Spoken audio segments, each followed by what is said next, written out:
PTC news ਦੇ ਇਸ ਖਾਸ ਪੇਸ਼ਕਸ਼ ਦੇ ਵਿੱਚ ਸਾਡੇ ਸਾਰੇ ਦਰਸ਼ਕਾਂ ਦਾ ਸਵਾਗਤ ਹੈ ਜੀ। ਮੈਂ ਪਮਿਲ ਪਾਟਿਆ। ਸਾਲ 2014 ਦੀਆਂ ਲੋਕ ਸਭਾ ਚੋਣਾਂ ਦੇ ਲਈ ਜਿਨ੍ਹਾਂ ਸੂਬਿਆਂ ਵਿੱਚ ਸਭ ਤੋਂ ਪਹਿਲਾਂ ਵੋਟਾਂ ਪਾਈਆਂ ਜਾਣੀਆਂ ਨੇ ਉਹਨਾਂ ਵਿੱਚ ਸ਼ਾਮਿਲ ਹੈ ਦਿੱਲੀ, ਹਰਿਆਣਾ ਅਤੇ ਚੰਡੀਗੜ੍ਹ। ਹਰਿਆਣਾ ਦੇ ਵਿੱਚ ਕਿਸ ਤਰ੍ਹਾਂ ਨਾਲ ਚੱਲ ਰਿਹਾ ਹੈ ਚੋਣ ਪ੍ਰਚਾਰ, ਇਹ ਤੁਹਾਨੂੰ ਅਸੀਂ ਆਪਣੇ ਪਿਛਲੇ ਐਪੀਸੋਡ ਦੇ ਵਿੱਚ ਦਿਖਾ ਚੁੱਕੇ ਹਾਂ।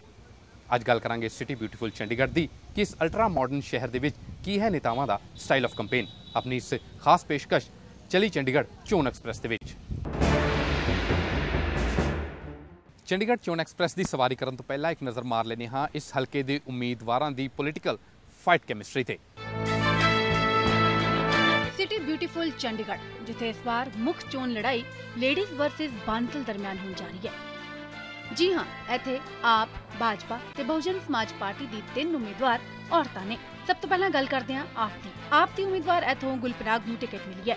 ਗੁਲਪਨਾਗ ਹਿੰਦੀ ਫਿਲਮ ਜਗਤ ਦਾ ਮੰਨਿਆ ਨਾਂ ਹੈ ਤੇ ਮਾਡਲਿੰਗ ਦੇ ਖੇਤਰ ਵਿੱਚ ਵੀ ਉਸਦੀ ਚੰਗੀ ਪਛਾਣ ਹੈ। ਗੁਲ ਸਾਬਕਾ ਭਾਰਤੀ ਸੁੰਦਰੀ ਵੀ ਰਹਿ ਚੁੱਕੀ ਨੇ ਤੇ 1 ਸਾਲ ਪਹਿਲਾਂ ਗੁਲ ਨੇ ਪ੍ਰਧਾਨ ਮੰਤਰੀ ਅਹੁਦੇ ਦੇ ਲਈ ਨਰਿੰਦਰ ਮੋਦੀ ਦੀ ਜੰਮ ਕੇ ਤਾਰੀਫ ਵੀ ਕੀਤੀ। ਇਹ ਤਾਰੀਫ ਹੁਣ ਉਹਨਾਂ ਤੋਂ ਜਵਾਬ ਮੰਗ ਰਹੀ ਹੈ, ਜਿਸ ਤੇ ਗੁਲ ਇਹ ਜਵਾਬ ਦਿੰਦੀ ਹੈ ਕਿ ਪਹਿਲਾਂ ਕੋਈ ਵਿਕਲਪ ਨਹੀਂ ਸੀ, ਪਰ ਅੱਜ ਲੋਕਾਂ ਕੋਲ ਵਿਕਲਪ ਮੌਜੂਦ ਨੇ।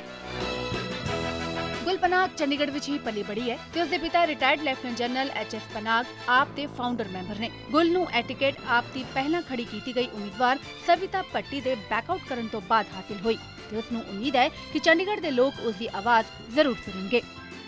ਚੰਡੀਗੜ੍ਹ ਤੋਂ ਦੂਸਰੀ ਮਹਿਲਾ ਉਮੀਦਵਾਰ ਹੈ ਭਾਜਪਾ ਦੀ ਕਿਰਨ ਖੇਰ, ਜਿਸ ਨੂੰ ਕਿ ਭਾਜਪਾ ਦੀ ਤੇਜ਼ਤਰਾਰ ਨੇਤਾ ਦੇ ਵਜੋਂ ਜਾਣਿਆ ਜਾਂਦਾ ਹੈ। 58 ਸਾਲਾ ਕਿਰਨ ਖੇਰ ਸਾਲ 2009 ਦੀ ਲੋਕ ਸਭਾ ਚੋਣਾਂ ਦੌਰਾਨ ਭਾਜਪਾ ਵਿੱਚ ਸ਼ਾਮਿਲ ਹੋਈ।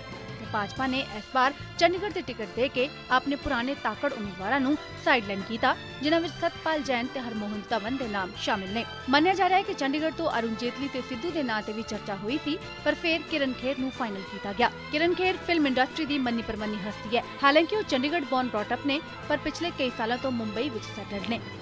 ਤੀਸਰੀ ਮਹਿਲਾ ਉਮੀਦਵਾਰ ਜੋ ਚੰਡੀਗੜ੍ਹ ਦੇ ਚੋਣ ਮੈਦਾਨ ਵਿੱਚ ਹੈ, ਉਹ ਨੇ ਬਹੁਜਨ ਸਮਾਜ ਪਾਰਟੀ ਦੀ ਉਮੀਦਵਾਰ ਜੰਨਤ ਜਹਾਂ। ਜੰਨਤ ਜਹਾਂ ਚੰਡੀਗੜ੍ਹ ਦੇ ਸਰਕਾਰੀ ਕਾਲਜ ਤੋਂ ਵਿਦਿਆ ਹਾਸਲ ਕੀਤੀ ਹੋਈ ਹੈ ਤੇ ਮਿਊਨਿਸਪਲ ਕੌਂਸਲਰ ਵੀ ਰਹਿ ਚੁੱਕੇ ਨੇ। ਜੰਨਤ ਦਾ ਕਹਿਣਾ ਹੈ ਕਿ ਕਾਂਗਰਸ ਭਾਜਪਾ ਨੂੰ ਤਾਂ ਕਈ ਮੌਕੇ ਮਿਲ ਚੁੱਕੇ ਨੇ, ਇਸ ਵਾਰ ਮੌਕਾ ਉਸ ਨੂੰ ਮਿਲਣਾ ਚਾਹੀਦਾ ਹੈ। ਇਹਨਾਂ 3 ਮਹਿਲਾ ਉਮੀਦਵਾਰਾਂ ਦੇ ਨਾਲ ਲੋਹਾ ਲੈ ਰਹੇ ਨੇ ਕਾਂਗਰਸੀ ਉਮੀਦਵਾਰ ਪਵਨ ਬੰਸਲ, ਜੋ ਕਿ ਇੱਥੋਂ ਲਗਾਤਾਰ 3 ਵਾਰ ਜਿੱਤ ਹਾਸਲ ਕਰ ਚੁੱਕੇ ਨੇ ਤੇ ਆਪਣੀ ਹੈਟ੍ਰਿਕ ਵੀ ਬਣਾ ਚੁੱਕੇ ਨੇ। ਹਾਲਾਂਕਿ ਇਸ ਵਾਰ ਬਾਂਸਲ ਨੂੰ ਟਿਕਟ ਹਾਸਲ ਕਰਨ ਵਿੱਚ ਖਾਸੀ ਜਦੋਜਹਿਦ ਕਰਨੀ ਪਈ, ਕਿਉਂਕਿ ਰੇਲ ਮਹਿਕਮੇ ਵਿੱਚ ਨੌਕਰੀਆਂ ਦਿਵਾਉਣ ਵਿੱਚ ਫਸ ਚੁੱਕੇ ਉਹਨਾਂ ਦੇ ਰਿਸ਼ਤੇਦਾਰ ਉਹਨਾਂ ਤੇ ਭਾਰੀ ਪੈ ਰਹੇ ਸਨ, ਪਰ ਉਹ ਪਾਰਟੀ ਨੂੰ ਮਨਾਉਣ ਤੇ ਟਿਕਟ ਹਾਸਲ ਕਰਨ ਵਿੱਚ ਸਫਲ ਰਹੇ। ਬਾਂਸਲ ਆਪਣੀ ਜਿੱਤ ਨੂੰ ਲੈ ਕੇ ਆਸਤੰਦ ਨੇ। ਲੇਡੀਜ਼ ਵਰਸਸ ਬਾਂਸਲ ਦੇ ਨਾਂ ਦਾ ਹੋ ਚੁੱਕਿਆ ਚੰਡੀਗੜ੍ਹ ਚੋਣ ਅਖਾੜੇ ਦੇ ਜੇਕਰ ਪਿਛੋਕੜ ਦੀ ਗੱਲ ਕਰੀਏ ਤਾਂ ਸਾਲ 1977-80 ਦੀ ਚੋਣਾਂ ਵਿੱਚ ਇੱਥੇ ਕ੍ਰਿਸ਼ਨ ਕਾਂਤ, ਜੋ ਕਿ ਜਨਤਾ ਪਾਰਟੀ ਦੇ ਸਨ, ਉਹ ਜੇਤੂ ਰਹੇ ਸਨ। 1980-84 ਵਿੱਚ ਕਾਂਗਰਸ ਦੇ ਜਗਨਨਾਥ ਕੌਸ਼ਲ ਜੇਤੂ ਰਹੇ ਤੇ 84-89 ਨੂੰ ਵੀ ਜੇਤੂ ਰਹੇ, ਜਦਕਿ 91 ਨੂੰ ਜਨਤਾ ਦਲ ਦੇ ਹਰਮੋਹਨ ਧਵਨ ਜੇਤੂ ਰਹੇ।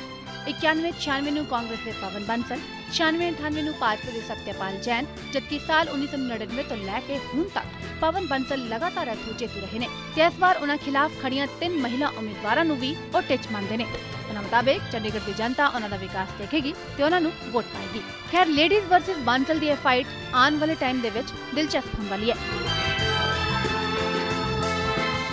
ਸਭ ਤੋਂ ਪਹਿਲਾਂ ਗੱਲ ਕਰਦੇ ਹਾਂ ਭਾਜਪਾ ਦੀ ਉਮੀਦਵਾਰ ਕਿਰਨ ਖੇਰ ਦੀ, ਜਿਸ ਨੂੰ ਪਹਿਲਾਂ ਤਾਂ ਟਿਕਟ ਮਿਲਣਾ ਹੀ ਆਪਣੇ ਆਪ ਵਿੱਚ ਸਭ ਨੂੰ ਹੈਰਾਨ ਕਰ ਦੇਣ ਵਾਲਾ ਫੈਸਲਾ ਸੀਗਾ।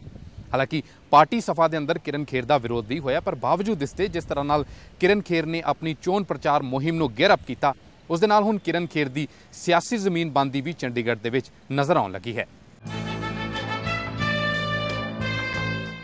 ਚੰਡੀਗੜ੍ਹ ਤੋਂ ਭਾਜਪਾ ਦੀ ਉਮੀਦਵਾਰ ਨੇ ਉੱਗੀ ਫਿਲਮ ਅਦਾਕਾਰਾ ਕਿਰਨ ਖੇਰ ਨੂੰ ਟਿਕਟ ਮਿਲਣਾ ਹਾਲਾਂਕਿ ਹੈਰਾਨ ਕਰ ਦੇਣ ਵਾਲਾ ਫੈਸਲਾ ਸੀ ਤੇ ਇਸ ਦਾ ਵਿਰੋਧ ਵੀ ਕਿਰਨ ਨੂੰ ਆਪਣੀ ਪਹਿਲੀ ਵਿਜ਼ਿਟ ਤੇ ਕਰਨਾ ਪਿਆ। ਪਰ ਕਿਰਨ ਨੇ ਸਾਰਿਆਂ ਨੂੰ ਮਨਾਉਣ ਦਾ ਐਲਾਨ ਕਰਕੇ ਆਪਣੇ ਚੋਣ ਪ੍ਰਚਾਰ ਦੀ ਸ਼ੁਰੂਆਤ ਕੀਤੀ। भारतीय जनता पार्टी को यहाँ से जिताकर दिल्ली भेजते हैं और मोदी जी के हाथ स्ट्रॉन्ग करके दिल्ली में भाजपा लेड एनडीए सरकार बनती है, तो मैं आपको आश्वासन दिलाती हूँ कि it will be a business friendly सरकार, जैसे कि गुजरात में, बिकॉज वहाँ पर सिंगल विंडो अपॉर्चुनिटीज़ हैं। ऐसी गवर्नमेंट से इतने हैवी लगाए गए फाइन्स या पेनल्टीज नहीं हैं, तो आपकी समस्याएं वो बड़ी मैं कहती हूँ बड़े खुले दिल से सुनेंगे और ज़रूर उसे पूरा और आप उसका निवारण करने की आप कोशिश ज़रूर करेंगे और आई एम श्योर कर भी देंगे, बिकॉज ये आपकी हक जितने भी हैं आप मांग रहे हैं, आपकी मांगे बिल्कुल जायज़ हैं। और ਕਿਰਨ ਨੇ ਆਪਣੇ ਚੋਣ ਪ੍ਰਚਾਰ ਵਿੱਚ ਚੰਡੀਗੜ੍ਹ ਦੀ ਪੜ੍ਹੀ ਲਿਖੀ ਸੂਝਵਾਨ ਜਨਤਾ ਲਈ ਪਹਿਲਾਂ ਉਹਨਾਂ ਦੀ ਲੋੜਾਂ ਦੀ ਸੂਚੀ ਬਣਾਈ ਤੇ ਫਿਰ ਆਪਣੇ ਕੈਂਪੇਨਿੰਗ ਦੇ ਵਿੱਚ ਉਹਨਾਂ ਮੁੱਦਿਆਂ ਨੂੰ ਰੋਡ ਸ਼ੋ ਰੈਲੀਆਂ ਰਾਹੀਂ ਹੱਲ ਕਰਨ ਦਾ ਦਮ ਭਰਿਆ। तो ये जो समस्या है, आप मुझे जिताकर दिल्ली भेजें, आपका काम मैं निश्चित करवाऊंगी और जल्द से जल्द करवाऊंगी।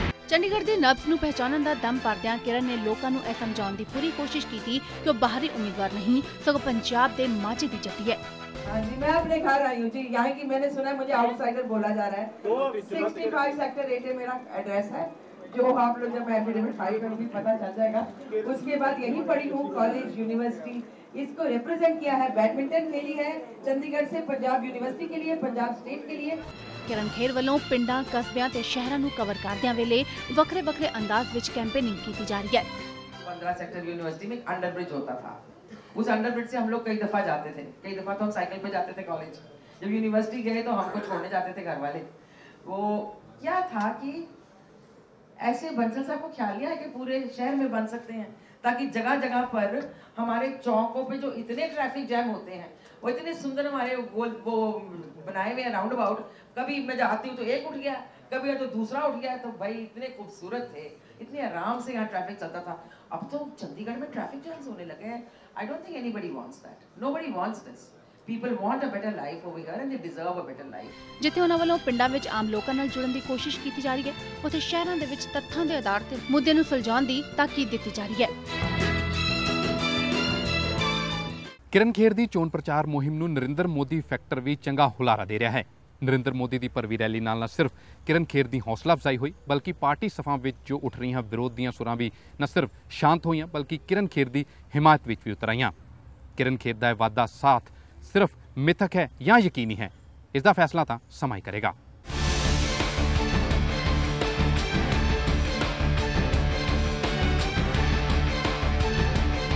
ਮੋਦੀ ਦੇ ਨਾਂ ਤੇ ਚੱਲ ਰਹੀ ਭਾਜਪਾ ਦੀ ਚੋਣ ਐਕਸਪ੍ਰੈਸ ਨੂੰ ਮੋਦੀ ਦੀ ਰੈਲੀਆਂ ਤੋਂ ਬਹੁਤ ਆਸ ਹੁੰਦੀ ਹੈ ਤੇ ਚੰਡੀਗੜ੍ਹ ਦੀ ਸੀਟ ਵੀ ਇਸ ਤੋਂ ਵੱਖਰੀ ਨਹੀਂ। 10 ਅਪ੍ਰੈਲ ਨੂੰ ਚੋਣਾਂ ਲਈ ਤਿਆਰ ਚੰਡੀਗੜ੍ਹ ਦੀ ਚੋਣ ਮੁਹਿੰਮ ਨੂੰ ਪਖਾਉਣ ਦੇ ਲਈ ਪ੍ਰਧਾਨ ਮੰਤਰੀ ਅਹੁਦੇ ਦੀ ਦੌੜ ਤੇ ਸਭ ਤੋਂ ਅੱਗੇ ਚੱਲ ਰਹੇ ਨਰਿੰਦਰ ਮੋਦੀ ਪਹੁੰਚੇ ਚੰਡੀਗੜ੍ਹ ਵਿੱਚ, ਜਿੱਥੇ ਉਹਨਾਂ ਕਿਰਨ ਖੇਰ ਦੇ ਹੱਕ ਵਿੱਚ ਭਰਵੀਂ ਚੋਣ ਰੈਲੀ ਨੂੰ ਸੰਬੋਧਿਤ ਕੀਤਾ। मैं हैरान हूं भाइयों, देश में बहुत सरकारें आई और गई, सरकारों का आना जाना, जीतना हारना वो लोकतंत्र का एक धर्म होता है। लेकिन भाइयों बहनों, ये पहला चुनाव में एक बात उभर करके आ रही है। देश अनुभव कर रहा है ये सरकार अपने आप में देश के लिए बोझ बन गई है। सरकार स्वयं देश के लिए संकट बन गई है। ऐसा कभी नहीं होता भाई। चंडीगढ़ में बहुत बड़ी मात्रा हमारे फौजी भाई रहते हैं। लाल बहादुर शास्त्री जब कहते थे जय जवान जय किसान, तो हिंदुस्तान का सीना तान करके नौजवान खड़ा हो जाता था। लेकिन आज पड़ोसी देश की रक्षा करने वाले जवानों के सर काट करके ले जाएं और दिल्ली की सरकार को कोई चिंता नहीं होती।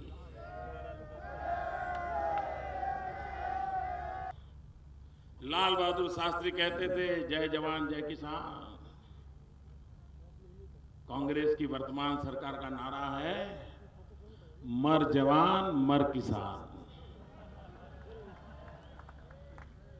युद्ध में जितने जवान मरे हैं, आतंकवादियों की गोलियों से जितने जवान शहीद हुए हैं, उससे ज्यादा देश के किसानों ने आत्महत्या की है।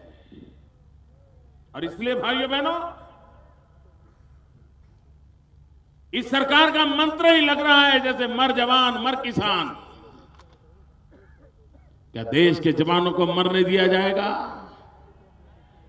क्या देश के किसानों को मरने दिया जाएगा? और इसीलिए भाइयों बहनों, कांग्रेस मुक्त भारत का सपना पूरा होना चाहिए। महात्मा गांधी का सपना पूरा करोगे?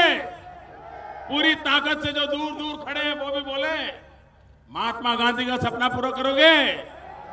महात्मा गांधी का सपना था, उनके जीवन की एक अंतिम इच्छा है जो अधूरी रह गई है।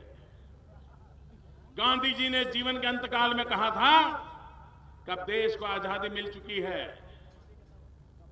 अब कांग्रेस पार्टी की जरूरत नहीं है, इस कांग्रेस पार्टी को बिखेर दो। महात्मा गांधी का सपना था कांग्रेस पार्टी को बिखेर दो, लेकिन ये कांग्रेस वाले गांधी की भी नहीं सुनते। और इसलिए भाइयों बहनों, महात्मा गांधी का सपना पूरा करना इस चुनाव में साकार होने वाला है, मैं आपको बता कर रखता हूं। किरण खेर ने भी इस रैली विच जुड़े हजूम नूं अपने भाषण राਹੀਂ प्रभावित करने की भरपूर कोशिश की थी। 15 साल से यहाँ कांग्रेस का सांसद है, 10 साल से दिल्ली में कांग्रेस की सरकार है, वो मंत्री भी रहे, यहाँ कांग्रेस का गवर्नर है, कॉर्पोरेशन कांग्रेस की है, फिर भी लोग परेशान हैं, दुखी हैं, लोगों के कोई काम ही नहीं होते। मैं जहां भी जाती हूँ, गांव में, कॉलोनियों में, शहर में, कर्मचारियों में, व्यापारियों में, छात्रों में या महिलाओं में, सबकी शिकायत ये है कि इस सांसद के 15 साल में जनता की किसी समस्या का हल नहीं किया। लोग ये कहते हैं कि इन्हें डक्का नहीं तोड़िया, ये बहाने बनाता रहा, कभी के गवर्नर नहीं सुनता, कभी डीसी नहीं सुनता, तो कभी दिल्ली वाले नहीं सुनते। काम कराने के लिए 2 चीजों की जरूरत होती है, नियत और नीति। मेरे पास दोनों है, तुसी मैंने चुन के भेजो, मैं आपके सारे मसले हल करवाऊंगी, झूठे बहाने नहीं बनाऊंगी। चंडीगढ़ की जो समस्याएं हैं वो इतनी ज्यादा है कि अगर मैं उन सब का जिक्र करने लगूं तो 2 घंटे निकल जाएंगे। कुछ बातें आपको बताना चाहती हूँ। मंत्री होते हुए भी इनको जो सेंटर से अधिक पैसे चंडीगढ़ के लिए लाने चाहिए थे वो ये नहीं लाए। चंडीगढ़ में मेट्रो की बात की, अभी तक उसका कुछ पता नहीं। जो लोगों ने अपने घरों में अंदरूनी बदलाव किए हैं, उन लोगों को हजारों नोटिस आ रहे हैं, जुर्माने लग रहे हैं, इन्होंने उसे रेगुलराइज नहीं करवाया, गांव में लाल डोरा नहीं बढ़ाया। आज भी चंडीगढ़ में शेड्यूल कास्ट सर्टिफिकेट जारी नहीं हो रहा है। व्यापारियों की, उद्योगपतियों की किसी की भी समस्या का समाधान नहीं, उल्टा उन पर करोड़ों रुपए की पेनल्टियां लगाई जा रही हैं। कॉलोनियों में रहने वाले लोगों को मालिकाना हक नहीं मिल रहा, कर्मचारियों को सस्ते मकान देने की बात तो दूर, जिनके लॉटरी में नाम निकले हैं उनको भी कब्जा नहीं दिया जा रहा। सो किरण खेर वालों अपनी उम्मीदवारी दे विरोध विच खड़े विरोधियों नूं भी अपने नाल रिला के चोन प्रचार नूं अगे तोड़िया जा रहा है, पर ऐसा वक्त दसेगा कि उन्हां दे विरोधी असल विच उन्हां दे नाल ने जां फिर नहीं। फिलहाल समां ਚੱਲੇ ब्रेक ਲਈ रुकਣ ਦਾ। ब्रेक ਤੋਂ ਬਾਅਦ ਚੰਡੀਗੜ੍ਹ ਲੋਕ ਸਭਾ ਹਲਕੇ ਦੇ ਵਿੱਚ ਬਦਲ ਰਹੇ ਹੋਰ ਸਿਆਸੀ ਸਮੀਕਰਨਾਂ ਤੇ ਵੀ ਨਜ਼ਰ ਮਾਰਾਂਗੇ।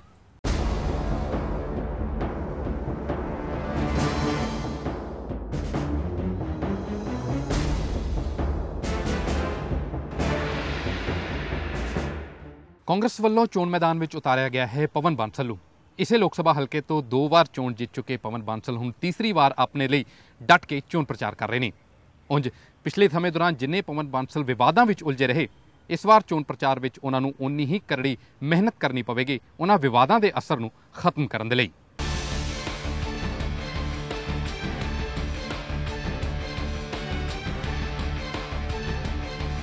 कांग्रेस के उम्मीदवार पवन बांसल भी चोन प्रचार तो किसी तो पीछे नहीं। राजनीतिक तौर पर अपने विरोधियों तो किते अगे खड़न वाले पवन बांसल लई हालांकि मुढ़ली कतार दा कोई कांग्रेसी नेता नहीं पहुंचा, पर ऐसा फर्क राजनीति दे इस खिडारी नूं नहीं पैंदा, क्योंकि अपने पद्धर ते ही रैलियां बैठकां करके पवन बांसल लोकां नूं अपने वल जोड़ रहे ने। ਦੇ ਵਿੱਚ ਜੋ ਅੱਜ ਦਾ ਢਾਂਚਾ ਹੈ, ਪੰਜਾਬ ਅਤੇ ਹਰਿਆਣਾ ਦੇ ਅਫਸਰ ਜਿਸ ਹਿਸਾਬ ਨਾਲ ਆਉਂਦੇ ਨੇ ਉਹ ਸਹੀ ਹੈ, ਉਹ ਰਹਿੰਦਾ ਰਹੇ। ਦੋਨੋਂ ਪੰਜਾਬ ਅਤੇ ਹਰਿਆਣਾ ਦੀ ਸਾਂਝੀ ਰਾਜਧਾਨੀ ਰਹੇ। ਇਹ ਸਿਸਟਮ ਪਿਛਲੇ 34 ਤੇ 47 ਸਾਲਾਂ ਦੇ ਵਾਸਤੇ ਚੱਲ ਰਿਹਾ ਹੈ। ਬੜਾ ਸ਼ਾਨਦਾਰ ਠੀਕ ਸਿਸਟਮ ਚੱਲ ਰਿਹਾ ਹੈ, ਪਰ ਲੋਕਾਂ ਦੇ ਵਾਸਤੇ ਲੋਕਾਂ ਦੀਆਂ ਗੱਲਾਂ ਵੱਲ ਗੌਰ ਨਹੀਂ ਹੁੰਦਾ। ਉਹਦੇ ਜਿਵੇਂ ਕਿ ਮੰਨ ਲਓ ਹਾਊਸਿੰਗ ਬੋਰਡ ਦੇ ਮਕਾਨ ਨੇ, ਲੋਕਾਂ ਦੇ EMPLOYEES ਦੇ ਮਕਾਨ ਨੇ, ਉਹਨਾਂ ਦੇ ਵਾਸਤੇ ਅਫਸਰਸ਼ਾਹੀ ਦੇ ਵੇਲੇ ਕੰਮ ਨਹੀਂ ਹੋ ਪਾ ਰਹੇ। ਹਾਊਸਿੰਗ ਬੋਰਡ ਦੇ 90% ਤੋਂ ਉੱਪਰ ਲੋਕ ਮਕਾਨ ਬਦਲ ਚੁੱਕੇ ਨੇ। ਹਾਊਸਿੰਗ ਬੋਰਡ ਆਪਣੀ ਮਰਜ਼ੀ ਦੇ ਨਾਲ ਹਿਸਾਬ ਬਣਾ ਲੈਂਦਾ ਹੈ। ਤੁਸੀਂ ਦੂਜੇ ਪਾਸੇ ਲੋਕਾਂ ਨੇ ਖੁਦ ਜਿਹੜੇ ਹਾਊਸਿੰਗ ਸੁਸਾਇਟੀਜ਼ ਨੇ ਬਣਾਏ ਨੇ, ਕਿੰਨੇ ਸ਼ਾਨਦਾਰ ਵਧੀਆ ਬਣਾਏ ਨੇ, ਕਿਸੇ ਨੂੰ ਬਦਲਣ ਦੀ ਲੋੜ ਨਹੀਂ ਪੈਂਦੀ। ਹਾਊਸਿੰਗ ਬੋਰਡ ਦੇ ਬਣਾਏ ਹੋਏ ਮਕਾਨਾਂ ਨੂੰ ਕਿਉਂ ਉਹਨਾਂ ਨੂੰ ਬਦਲਣ ਦੀ ਲੋੜ ਪੈਂਦੀ ਹੈ? ਇਹ ਗੱਲਾਂ ਅਫਸਰਸ਼ਾਹੀ ਨਹੀਂ ਸੋਚ ਪਾਉਂਦੀ। ਇਹਨਾਂ ਦੇ ਵਾਸਤੇ ਇਹ ਤਾਕਤ, ਇਹ ਅਧਿਕਾਰ, ਤਾਕਤ ਦੀ ਜਗ੍ਹਾ ਅਧਿਕਾਰ ਹੀ ਕਹਾਂਗਾ, ਇਹ ਅਧਿਕਾਰ ਲੋਕਾਂ ਦੇ ਚੁਣੇ ਹੋਏ ਲੋਕਾਂ ਦੇ ਪਾਸ ਹੋਣੇ ਚਾਹੀਦੇ ਨੇ। ਪਵਨ ਬੰਸਲ ਸਵੇਰ ਸਮੇਂ ਸੁਖਨਾ ਲੇਕ ਤੇ ਜੌਗਿੰਗ ਕਰਦਿਆਂ ਹੀ ਪ੍ਰਚਾਰ ਸ਼ੁਰੂ ਕਰ ਦਿੰਦੇ ਨੇ। ਲੋਕਾਂ ਨਾਲ ਮਿਲਦੇ ਨੇ, ਹਾਲ ਚਾਲ ਪੁੱਛਦੇ ਨੇ ਤੇ ਫਿਰ ਮੁਸ਼ਕਲਾਂ ਜਾਣ ਕੇ ਉਹਨਾਂ ਨੂੰ ਹੱਲ ਕਰਨ ਦਾ ਭਰੋਸਾ ਵੀ ਦਿੰਦੇ ਨੇ। ਪਵਨ ਬੰਸਲ ਕਹਿੰਦੇ ਨੇ ਕਿ ਉਹਨਾਂ ਚੰਡੀਗੜ੍ਹ ਦੀ ਕਾਫੀ ਮੁਸ਼ਕਲਾਂ ਦਾ ਹੱਲ ਕੀਤਾ ਹੈ ਤੇ ਰਹੀਆਂ ਮੁਸ਼ਕਲਾਂ ਨੂੰ ਉਹ ਆਪਣੀ ਇਸ ਜਿੱਤ ਦੇ ਬਾਅਦ ਪੂਰਾ ਕਰ ਦੇਣਗੇ। From lease hold to free hold ਉਹਦੇ ਚ ਆਉਂਦਾ ਹੈ। ਮੇਰਾ ਵਿਊ ਕਲੀਅਰ ਹੈ। ਸਾਨੂੰ ਇਸ ਗੱਲ ਤੇ ਜਾਣ ਦੀ ਲੋੜ ਨਹੀਂ ਕਿ ਪੂਰੇ ਹਿੰਦੁਸਤਾਨ 'ਚ ਸਾਰੇ 'ਚ ਹੈ ਜਾਂ ਨਹੀਂ ਹੈ। ਸ਼ਾਇਦ ਤੁਹਾਡੇ ਪਾਸ ਪੂਰੀ ਇਨਫੋਰਮੇਸ਼ਨ ਨਹੀਂ। ਕਈ ਜਗ੍ਹਾ ਲੀਜ਼ ਹੋਲਡ ਤੇ ਅੱਜ ਵੀ ਪ੍ਰਾਪਰਟੀ ਦਿੱਤੀ ਜਾ ਰਹੀ ਹੈ, ਚੰਡੀਗੜ੍ਹ ਤੋਂ ਇਲਾਵਾ ਵੀ, ਪਰ ਉਹ ਸਾਡਾ ਤਾਲੁਕ ਨਹੀਂ। ਬਹੁਤ ਮੁਸ਼ਕਲ ਹੋ ਕੇ ਨਾਲ ਅਸੀਂ ਰੈਜ਼ੀਡੈਂਸ਼ੀਅਲ ਦੀ ਉਹ ਕਰਵਾਈ ਸੀ, lease hold to free hold. ਉਹੀ ਬਿਨਾਂ ਤੇ ਉਹੀ ਸਿਧਾਂਤਾਂ ਤੇ ਇੰਡਸਟਰੀਅਲ ਅਤੇ ਕਮਰਸ਼ੀਅਲ ਵੀ ਹੋ ਜਾਣੀ ਚਾਹੀਦੀ ਹੈ, ਕਿਉਂਕਿ ਅੱਜ ਦਾ ਅਤੇ ਪੁਰਾਣੇ ਸਮੇਂ ਦਾ ਜਦ ਕਿ ਇਸ ਤਰ੍ਹਾਂ ਲੀਜ਼ ਹੋਲਡ ਤੇ ਦੇਣ ਲੱਗੇ ਸੀ, ਇਕਨੋਮਿਕ ਸੋਚ ਦੇ ਵਿੱਚ ਬਹੁਤ ਵੱਡਾ ਫਰਕ ਹੈ। ਇਸ ਤੇ ਕਾਮਯਾਬ ਨਹੀਂ ਹੋਏ, ਪਰ ਮੇਰਾ ਕਲੀਅਰ ਵਿਊ ਹੈ ਤੇ ਇਹ ਵਿਊ ਰਹੇਗਾ ਤੇ ਇਹਦੇ ਵਾਸਤੇ ਮੈਂ ਆਪਣੇ ਵੱਲੋਂ ਲੜਦਾ ਰਹਾਂਗਾ। ਪਵਨ ਬੰਸਲ ਦੇ ਚੋਣ ਪ੍ਰਚਾਰ ਨੂੰ ਪਖਾਉਣ ਦੇ ਲਈ ਅਖੀਰ ਉੱਤਰਾਖੰਡ ਦੇ ਮੁੱਖ ਮੰਤਰੀ ਹਰੀਸ਼ ਰਾਵਤ ਜ਼ਰੂਰ ਪਹੁੰਚੇ, ਜਿਨ੍ਹਾਂ ਆਪਣੀ ਰੈਲੀਆਂ ਵਿੱਚ ਨਰਿੰਦਰ ਮੋਦੀ ਨੂੰ ਜੰਮ ਕੇ ਘੇਰਿਆ कि वो आएगा और एक दिन सरकार जादूगर की तरीके से पिटारा खोलेगा और एक नया चमचमाता हुआ भारत बना देगा। कुल मिला के पवन बंसल अपने ही तरीके दे नाल अपना चोन प्रचार पखा रहे ने। ਉਹ ਜ਼ਿਆਦਾਤਰ ਨੁੱਕੜ ਬੈਠਕਾਂ ਦੇ ਵਿੱਚ ਜ਼ੋਰ ਦੇ ਕੇ ਲੋਕਾਂ ਨੂੰ ਆਪਣੇ ਵੱਲੋਂ ਕੀਤੇ ਗਏ ਵਿਕਾਸ ਕਾਰਜਾਂ ਦੀ ਜਾਣਕਾਰੀ ਦੇ ਰਹੇ ਨੇ ਤੇ ਰੋਡ ਸ਼ੋਅ ਰਾਹੀਂ ਆਪਣਾ ਸ਼ਕਤੀ ਪ੍ਰਦਰਸ਼ਨ ਵੀ ਕਰ ਰਹੇ ਨੇ।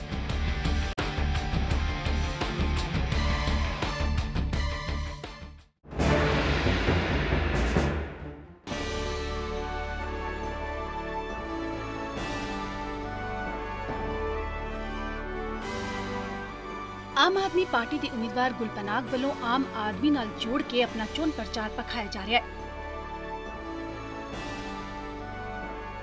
ਗੁਲ ਵੱਲੋਂ ਖਾਸ ਤੌਰ ਤੇ ਨੁੱਕੜ ਬੈਠਕਾਂ, ਰੈਲੀਆਂ ਕੀਤੀਆਂ ਜਾ ਰਹੀਆਂ ਨੇ। ਨੌਜਵਾਨਾਂ ਦੇ ਨਾਲ ਜੁੜਨ ਲਈ ਗੁਲ ਕਾਲਜਿਸ ਤੇ ਯੂਨੀਵਰਸਿਟੀ ਦੀ ਵੀ ਪਹੁੰਚ ਕਰ ਰਹੀ ਹੈ। ਜਿਹੜੀ ਸਾਡੀ ਮੈਕਸਿਮਮ ਪੋਪੂਲੇਸ਼ਨ ਚੰਡੀਗੜ੍ਹ ਦੀ ਆ, ਉਹ ਸਾਊਥ ਤੋਂ ਮੱਧਿਆ ਮਾਰਗ ਰਹਿੰਦੀ ਹੈ। ਉੱਥੇ ਕੰਜੈਸ਼ਨ ਹੈਗੀ, ट्रैफिक मैनेजमेंट की कोई सिस्टम ही नहीं है। जे अपने चंडीगढ़ वर्गे शहर च वाह ट्रैफिक मैनेजमेंट नहीं हो सकती, फिर किसी जगह नहीं हो सकती। गुल कदे बाइक ते चोन प्रचार करके लोकां नूं अपने वल खिच रही है ते कदे पब्लिक ट्रांसपोर्ट दा इस्तेमाल करके आम जनता नूं आम नेता होण दा सबूत दे रही है। ਤੁਹਾਡੇ ਲਈ ਲੜਨ ਨੂੰ ਤਿਆਰ ਹੈ, ਤੁਹਾਡੇ ਨਾਲ ਮੋਢੇ ਤੇ ਮੋਢਾ ਲਾ ਕੇ। ਇਹ ਮੇਰੀ ਕਮਿਟਮੈਂਟ ਹੈ ਤੇ ਤੁਹਾਡਾ ਹੱਕ ਹੈ। ਇਸ ਤੋਂ ਇਲਾਵਾ ਗੁਲ ਵੱਲੋਂ ਚੰਡੀਗੜ੍ਹ ਦੇ ਹਰ ਸੰਬੰਧਿਤ ਮੁੱਦੇ ਤੇ ਆਪਣੇ ਵਿਚਾਰ ਤੇ ਸੱਤਾ ਵਿੱਚ ਆਉਣ ਤੇ ਉਹ ਕਿਵੇਂ ਇਹਨਾਂ ਮੁਸ਼ਕਲਾਂ ਨੂੰ ਸੁਲਝਾਏਗੀ, ਇਸ ਤੇ ਵੀ ਦਲੀਲਾਂ ਪੇਸ਼ ਕਰ ਰਹੀ ਹੈ। ਚੰਡੀਗੜ੍ਹ ਦੀ ਪੈਕਿਊਲੈਰਿਟੀ ਆ ਜੀ ਕਿ ਇੱਥੇ ਦੀ ਜਿਹੜੀ ਅਫਸਰਸ਼ਾਹੀ ਆ, ਬਿਊਰੋਕ੍ਰੇਸੀ ਆ, ਉਹ ਅਨਇਲੈਕਟਿਡ ਵੀ ਹੈਗੀ ਤੇ ਅਨਅਕਾਊਂਟੇਬਲ ਵੀ ਹੈਗੀ। ਐਜ਼ ਐਨ MP ਮੇਰਾ ਇੱਕ ਕੰਮ ਹੈ ਕਿ ਮੈਂ ਲੋਕਾਂ ਦੀ ਚੀਜ਼ਾਂ ਦੀ ਲੜਾਂ ਤੇ ਤਦ ਤੱਕ ਲੜਦੀ ਰਹਾਂ ਜਦ ਤੱਕ ਉਹ ਮਸਲਾ ਹੱਲ ਨਾ ਹੋ ਜਾਏ। ਲੋਕਾਂ ਵਿੱਚ ਆਪਣੇ ਪ੍ਰਚਾਰ ਰਾਹੀਂ ਵੱਖਰੀ ਪਛਾਣ ਬਣਾ ਚੁੱਕੀ ਗੁਲ ਦੀ ਚੋਣ ਰੈਲੀ ਨੂੰ ਹੁੰਗਾਰਾ ਦੇਣ ਦੇ ਲਈ ਅਰਵਿੰਦ ਕੇਜਰੀਵਾਲ ਵੀ ਚੰਡੀਗੜ੍ਹ ਪਹੁੰਚੇ ਤੇ ਰੋਡ ਸ਼ੋਅ ਕਰਕੇ ਆਮ ਆਦਮੀ ਨੂੰ ਲੋਕਾਂ ਅੱਗੇ ਢੁਕਵੇਂ ਤਰੀਕੇ ਨਾਲ ਪੇਸ਼ ਕਰਨ ਦੀ ਕੋਸ਼ਿਸ਼ ਕੀਤੀ। तो नारी शक्ति एक फैक्ट है और नारी शक्ति जाग चुकी है और ये मैं आपको लिख के दे देता हूँ कि ये सीट आम आदमी पार्टी की चंडीगढ़ से होगी, नारी की होगी। ਕਾਂਗਰਸ ਅਤੇ ਭਾਜਪਾ ਦੀ ਚੋਣ ਟੱਕਰ ਨੂੰ ਤਿਕੋਣਾ ਕਰ ਰਹੀ ਹੈ ਬਹੁਜਨ ਸਮਾਜ ਪਾਰਟੀ ਦੀ ਉਮੀਦਵਾਰ ਜੰਨਤ ਜਹਾਂ, ਜੋ ਖੁਦ ਦੇ ਲਈ ਤਾਂ ਬਹੁਤ ਹੀ ਸ਼ਾਂਤ ਢੰਗ ਨਾਲ ਚੋਣ ਪ੍ਰਚਾਰ ਕਰ ਰਹੇ ਨੇ, ਪਰ ਵਿਰੋਧੀਆਂ ਤੇ ਨਿਸ਼ਾਨੇ ਬੇਹੱਦ ਤਿੱਖੇ ਨੇ। ਉਂਝ ਜੰਨਤ ਜਹਾਂ ਦਾ ਸਮਰਥਨ ਵਧਾਉਣ ਦੇ ਲਈ ਬਸਪਾ ਸੁਪਰੀਮੋ ਮਾਇਆਵਤੀ ਵੀ ਚੰਡੀਗੜ੍ਹ ਦੇ ਵਿੱਚ ਇੱਕ ਭਰਵੀਂ ਰੈਲੀ ਕਰ ਚੁੱਕੇ ਨੇ। ਚੰਡੀਗੜ੍ਹ ਸੀਟ ਤੋਂ ਬਹੁਜਨ ਸਮਾਜ ਪਾਰਟੀ ਦੀ ਉਮੀਦਵਾਰ ਜੰਨਤ ਜਹਾਂ ਚੋਣ ਮੈਦਾਨ ਵਿੱਚ ਨੇ, ਜੋ ਚੋਣ ਪ੍ਰਚਾਰ ਨੂੰ ਸਾਦਗੀ ਦੇ ਨਾਲ ਅੱਗੇ ਤੋਰ ਰਹੀ ਹੈ। ਜੰਨਤ ਦੀ ਰੈਲੀਆਂ ਵਿੱਚ ਉਹਨਾਂ ਦੇ ਪਤੀ ਉਹਨਾਂ ਦੇ ਨਾਲ ਦੇਖੇ ਜਾ ਸਕਦੇ ਨੇ। ਜੰਨਤ ਰੋਡ ਸ਼ੋ, ਰੈਲੀਆਂ, ਨੁੱਕੜ ਬੈਠਕਾਂ ਤੋਂ ਇਲਾਵਾ door to door public meetings ਤੇ ਵੱਧ ਜ਼ੋਰ ਦੇ ਰਹੀ ਹੈ। ਕਾਉਂਸਲਰ ਵਜੋਂ ਕੰਮ ਕਰ ਚੁੱਕੀ ਜੰਨਤ ਆਪਣੇ ਵੱਲੋਂ ਉਸ ਸਮੇਂ ਦੌਰਾਨ ਕੀਤੇ ਗਏ ਕੰਮਾਂ ਦਾ ਖਾਸ ਜ਼ਿਕਰ ਕਰਦੀ ਹੈ। लाल डोरा एक्सटेंड हम ज़रूर कराएंगे और जितना टाइम एक्सटेंशन को लगे तब तक सारे लाल डोरा एरियाज़ को बेसिक अमेनिटीज़ मिली जाएंगी, जैसे मैंने दीप कॉम्प्लेक्स अपने एरिया को दिलवाई है। जन्नत अपनी हर रैली दे विच खुद नूं एक मौका देने की अपील भी लोगों नूं करदे ने। पिछले 15 सालों से इस देश पर और इस चंडीगढ़ पर कांग्रेस का राज चल रहा है और इस कांग्रेस पार्टी की नीतियां हैं भ्रष्टाचार और महंगाई। जो कांग्रेस पार्टी कहती थी कि हमारा हाथ गरीबों के साथ है, आज मुझे लगता है कि वो गरीबों का गला दबाने के लिए उठ गया है। बंसल जी, जिनको आप 15 सालों से जिताते आ रहे हैं और वो चंडीगढ़ के सांसद हैं, उन्हें रेल मंत्रालय का मंत्री बनाया गया, पर उन्होंने मेरे इस यूथ को कोई नौकरी नहीं दी, बल्कि उनके भांजे ने एक एक पोस्ट की रिश्वत खाई।